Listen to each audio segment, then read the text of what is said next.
Hilig daw talaga ng dating beauty queen mula Leyte na si Akini ang dagat. Sa kanyang TikTok videos, pirmi siyang nasa beach. Kung hindi umaaura sa sandbar, umaahon ng naka-swimsuit.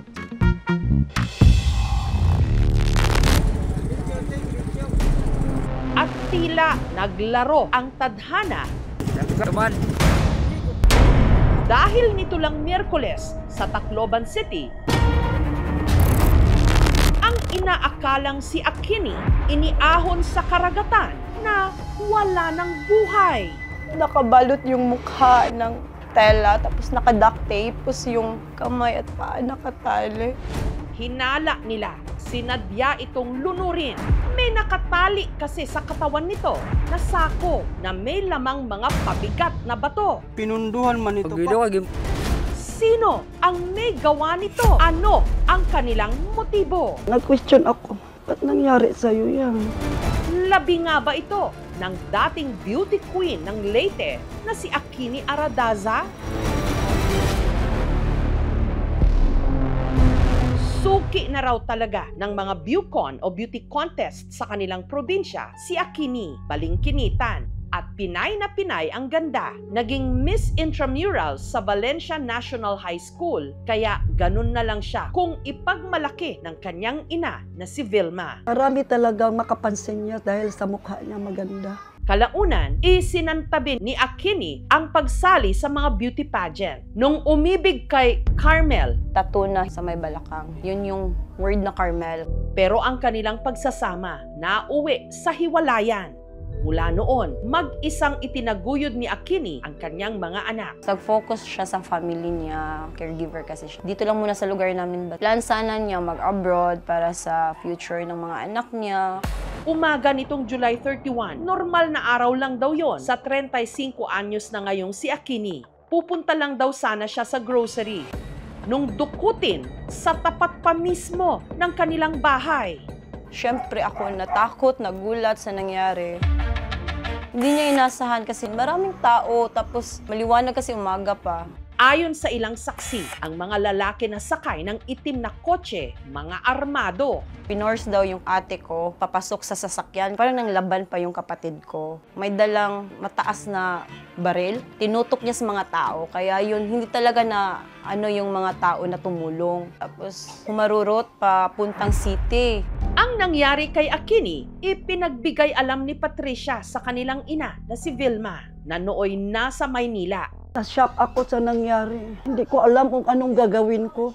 Iyak na iyak ako. Gusto ko na talagang umuwi dito sa Leyte. Habang naghihintay ng resulta ng investigasyon ng pulis, si Patricia wala namang tigil sa paghahanap sa kanyang kapatid.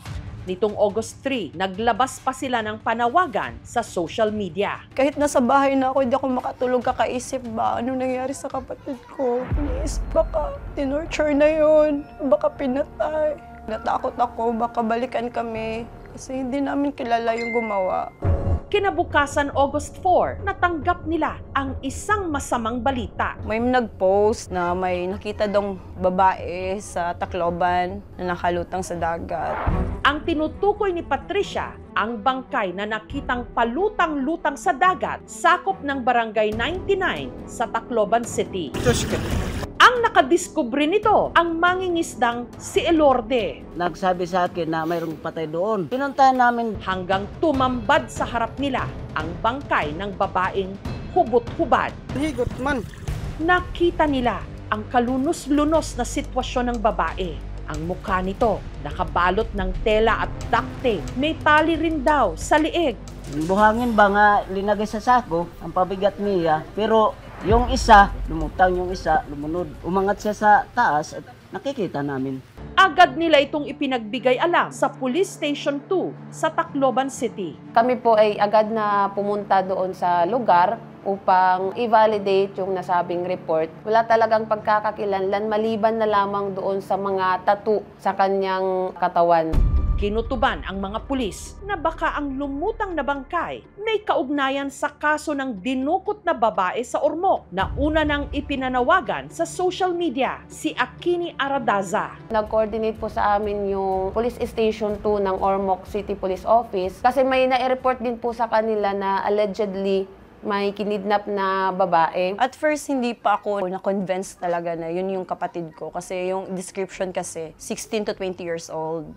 Nung una, tila hindi rin daw tugma ang tattoo ng kanyang kapatid sa inilarawan ng mga pulis. Tribal. Alam ko may tattoo yung kapatid ko sa right side dito. Dreamcatcher. Hanggang sa muli raw silang tinawagan ng mga sumuri sa labi nito. May isa pa kasi silang tattoo na nakita sa biktima. Doon po nag-match yung tattoo na nakita doon sa katawan ng biktima. Pagkasabi ng pulis sa akin na may tattoo na Carmel, 80% pa lang naman na confirms. Nag-decide ako na magpunta na lang kami doon ng Tacloban. Pagkadating namin doon, may pinakita silang mga picture. Nanginig pa nga ako. Nakita ko yung yung tattoo talaga niya nga Carmel. Parang doon na-confirm ko na siya. Parang hindi tao yung ginanyan nila. Yung kapatid ko, maputi yun. Maganda yung katawan, matangos ang ilong. Pagkakita ko sa bangkay, ibang-iba talaga siya. Nag-question ako, ba't nangyari sa'yo yan? Dahil nasa advanced state of decomposition na ang labi, hindi na raw nila ito nagawang paglamayan. Agad nang inilibing.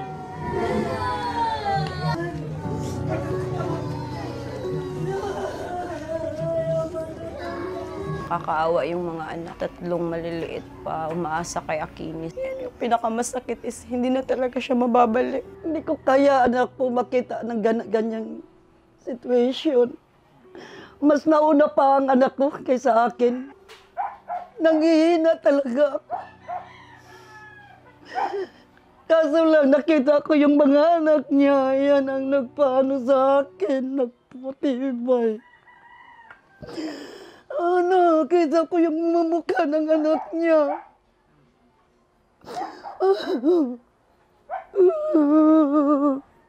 Pero ang tanong ngayon, kung kumpirmadong si Akini ito, sino ang gumawa nito sa kanya? Ano ang motibo? Baka may crime of passion, ganun. Tinitingnan po din natin lahat yan. Kung titignan lang ba ang status ng buhay namin, ordinaryong tao lang naman kami, hindi naman kami mayaman. Kaya wala talaga akong idea. Like, question mark siya sa akin ba nga.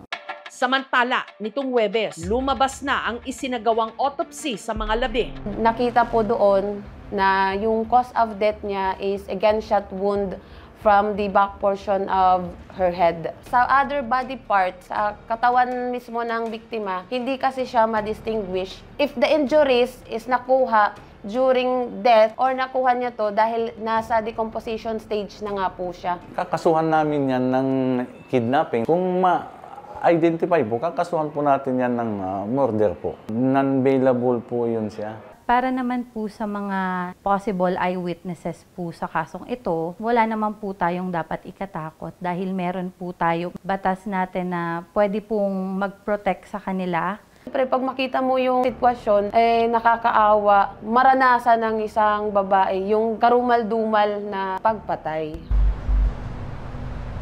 Balot ng katahimikan ngayon ang bahay ni na Akini dito sa Barangay Valencia sa Ormoc City. Ang tanging naiwan ang kanyang uniforme sa pagiging caregiver at ilang mga personal niyang gamit. Ito ang paborito niya kasi mahilig yun mag-workout. Sa pagkawala ni Akini, may malaking puwang siyang iniwan at mapupunan lang ito kung ang mga pilit na inilulubog at ibinabaon na ebidensya lulutang para sa hinahangad nilang katarungan. Akini, tulungan mo kami na mabigyan ka ng hustisya yung pagkamatay mo. Kasi yung ginawa sa'yo, hindi mo yun deserve. Akini, anak, huwag narinig mo lang ako. Huwag alam mo lang, Kin. Mahal ka na ako, Kin. Nga anak ka.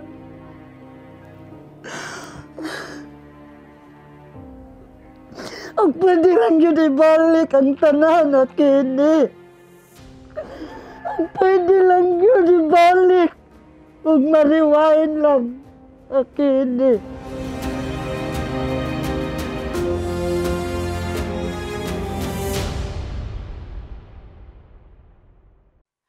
Thank you for watching, mga kapuso. Kung nagustuhan niyo po ang videong ito, subscribe na sa GMA Public Affairs YouTube channel. And don't forget to hit the bell button for our latest updates.